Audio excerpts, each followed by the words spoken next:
क्या भारत के युवा इमेच्योर हैं और क्रिएटिविटी के अभाव से भुगत रहे हैं? सारा दिन गेम खेलते रहते हो, सारा दिन रील देखते रहते हो, शॉर्ट देखते रहते हो, तुम्हें अपने फ्यूचर की कुछ पड़ी ही नहीं है।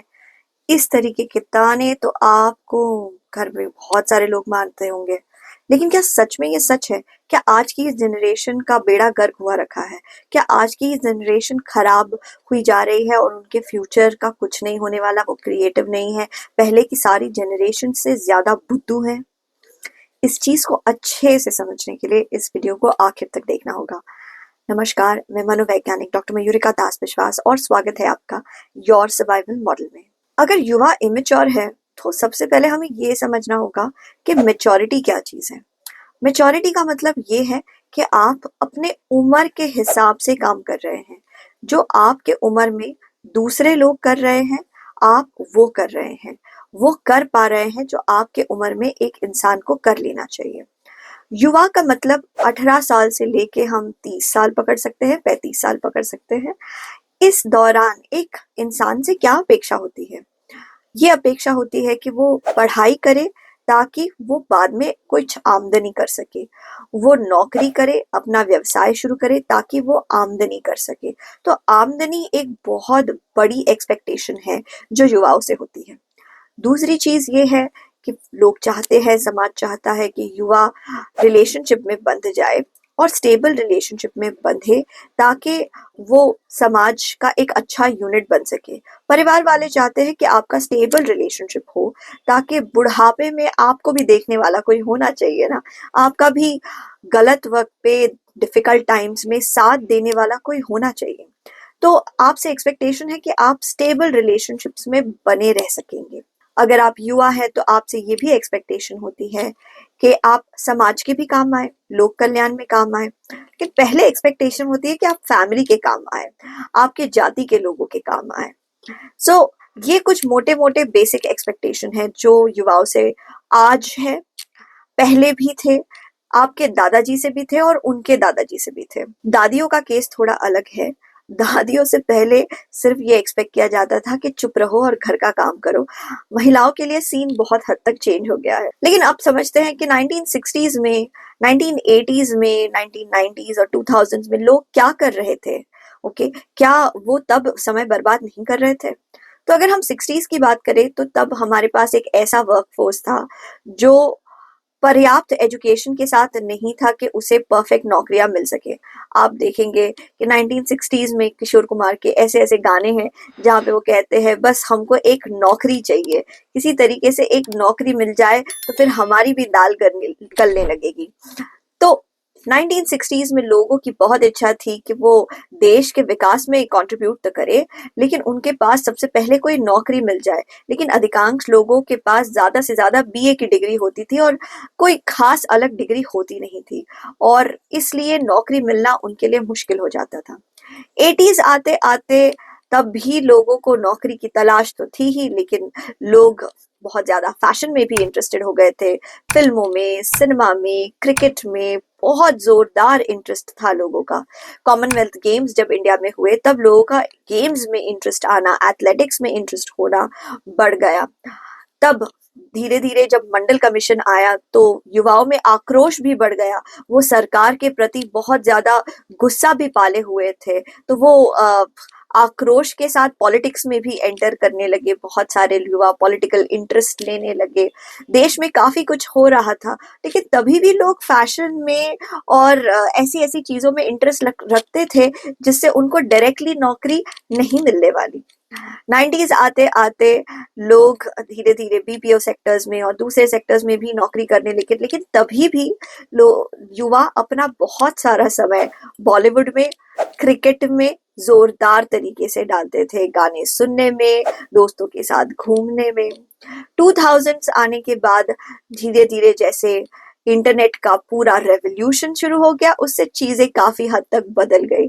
चीजें इतनी बदल गई कि अब लोग धीरे धीरे गेमिंग में बहुत ज्यादा इंटरेस्ट लेते हैं। वो अपना बहुत सारा समय बिताते हैं खुद को क्रिएटिव तरीके से एम्प्लॉयड रखने में, बिजी रखने में, जैसे कंटेंट क्रिएशन करना, गेमिंग में ही अपना करियर बनाना, ऑनलाइन किसी तरीके से पैसे बनाना। लेकिन एक बहुत इंटरेस्टिंग चीज जो अभी के युवाओं के साथ हो रही है, वो है युवाओं के पास ऐसी कुछ अपॉर्चुनिटीज है जहां पे वो जल्दी पैसे बना सकते हैं। ये जल्दी पैसे बनाने वाली अपॉर्चुनिटी पहले के युवाओं के पास इतनी ज्यादा नहीं थी जो आज के युवाओं के पास है। लेकिन ये हर समाज में होता है, हर समाज में हमेशा कुछ ऐसा हो रहा होता है जो पहले कभी नहीं हुआ। तो अब जल्दी पैसे बनाने वाले इन युवाओं के चॉइसेस को देख के हमें गुस्सा आ ही सकता है, लोगों को ऐसा लग ही सकता है कि ये इमेच्योर है, लेकिन ये एक गलत एनालिसिस होगा। युवा हमेशा से ही अपने चेंजिंग बायोलॉजी के वजह से रिस्क टेकर्स होते हैं। युवा हमेशा से ही अपने आसपास की सोसाइटी को देखकर, ज्यादा इन्फ्लुएंशियल लोगों को देख के आसानी से परसुएड हो जाते हैं। तो इस तरीके का व्यवहार देख के, जहाँ पे युवा स्थायी रूप से पैसे नहीं कमा रहे हैं, हमें देख के लग सकता है कि वो गलत जा रहे हैं, लेकिन हम भूल कर रहे हैं। युवा हमेशा से ही अपने बायोलॉजी के वजह से ज्यादा रिस्क लेते हैं। युवा इस तरीके की ही एक बॉडी चेंज से गुजर रहे हैं जहां पे उन्हें लॉन्ग टर्म रिस्क ज्यादा नहीं दिखाई देते, इसलिए वो रिस्क लेने के लिए तैयार हो जाते हैं।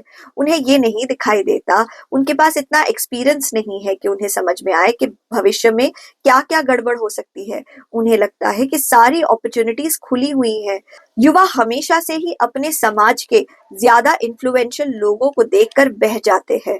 हमेशा से ही उन्हें एक्टर्स या पावरफुल बिजनेसमैन या कोई और पावरफुल इंसान को देख के लगता है कि मैं इसे फॉलो करूं तो फिर मेरी जिंदगी में ज्यादा जल्दी ज्यादा अच्छा हो सकेगा और मैं ज्यादा जल्दी ग्रो कर सकूंगा।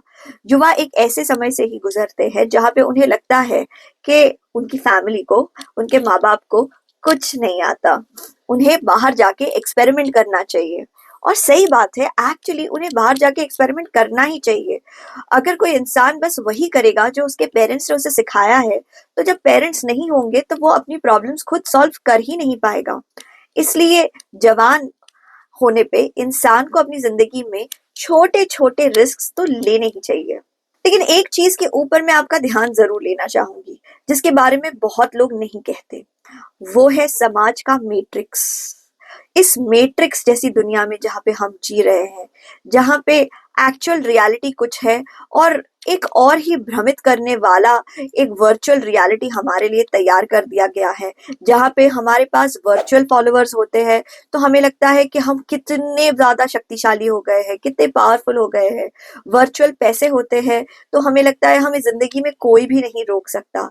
हमारे पास भले असली धन संपत्ति नहीं हो, असली हेल्थ नहीं हो, लेकिन फिर भी असली दोस्त ना होने पे भी हमें लगता है कि जैसे हम बहुत अच्छा कर रहे हैं और हम वर्चुअल चीजों के पीछे भागते जाते हैं, भागते जाते हैं। आज के युवा वही कर रहे हैं जो पहले के युवा करते थे।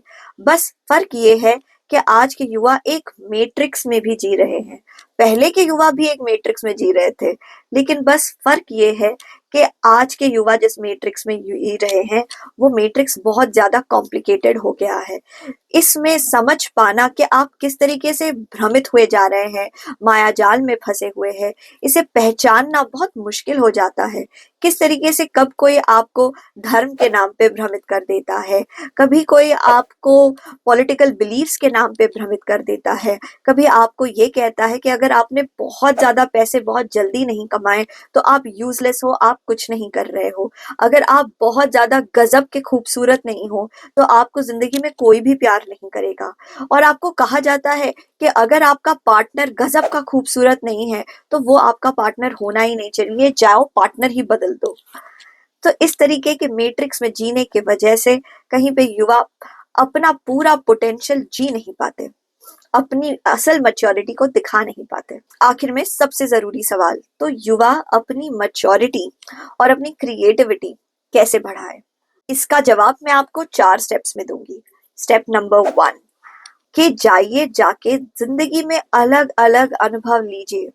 ये मत सोचिए कि आप एक ही काम करेंगे और एक ही जगह पे अपनी एक्सपर्टीज बढ़ाएंगे और फिर आपकी लाइफ बस सेट है। ऐसा कुछ नहीं होता। मैं रिक्रूटमेंट का काम भी करती हूँ, मैं ट्रेनिंग का काम भी करती हूँ और मैंने ये देखा है कि जब एक इंसान को अलग अलग तरीके के काम आते हैं तब वो एक बहुत ही अच्छा एसेट बन जाता है।